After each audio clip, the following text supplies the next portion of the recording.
बिस्मिल्लाहिर्रहमानिर्रहीम। ए नबी, हमने आपको खैर कसीर अता की। अपने रब के लिए नमाज पढ़ा कीजिए और कुर्बानी कीजिए, यकीनन आपका दुश्मन ही बेनामो निशान रहेगा।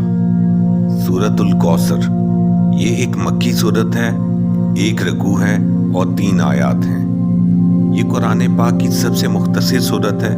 इसका दूसरा नाम अल नहर भी है। इसकी शान नज़ूल में एक रिवायत है कि जब रसूलुल्लाह सल्लल्लाहु अलैहि वसल्लम के फर्जंद की वफात हुई तो मक्का के कुफ्फार आपको अब्तर कहने लगे। अब्तर कहते हैं जड़ कटे को जिसकी नस्ल खत्म हो जाए। ऐसा कहने वालों में आस बिन वाइल का नाम काबिल जिक्र है। इस अरसा के दौरान नबी पाक सल्लल्लाहु अलैहि वसल्लम पर वही का नुज़ूल भी मुनक़ता रहा।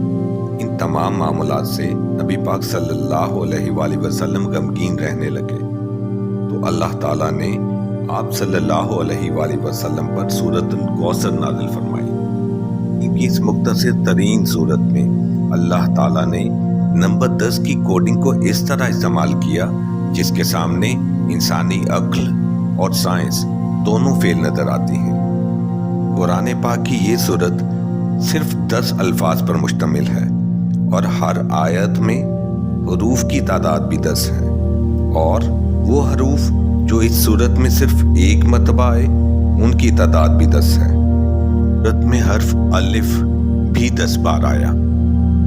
इस सूरत की तीनों आयात का इख्तिताम हर्फ रा पर होता है जो हरूफ हिज्जा में 10वें नंबर पे आता है। कुरान पाक की वो सूरतें जिनका इख्तिताम हर्फ रा पर होता है उनकी तादाद भी 10 है, जिनमें सूरतुल कौसर आखिरी सूरत है। कुरान पाक की सिर्फ 2 सूरतें जो इन्ना से शुरू होती हैं और इन दोनों का इख्तिताम भी रा पर होता है। पहली सूरत सूरतुल कद्र जो कुरान पाक में 97वें नंबर पे है और दूसरी सूरतुल कौसर जो कि 108 नंबर पर है। हैरानगी की बात यह है कि इन दोनों सूरतों के दरमियान सूरतों की तादाद भी 10 ही है। ऐसी आयात की तादाद भी 10 ही है जो इन्ना से शुरू होती है।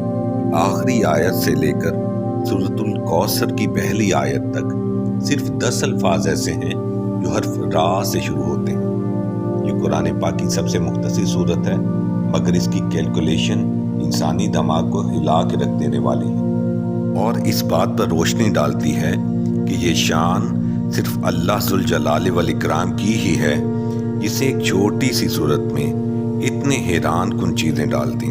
सोचिए पूरे कुरान पाक के मौजज़ात क्या होंगे।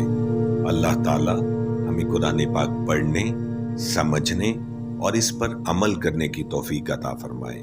आमीन।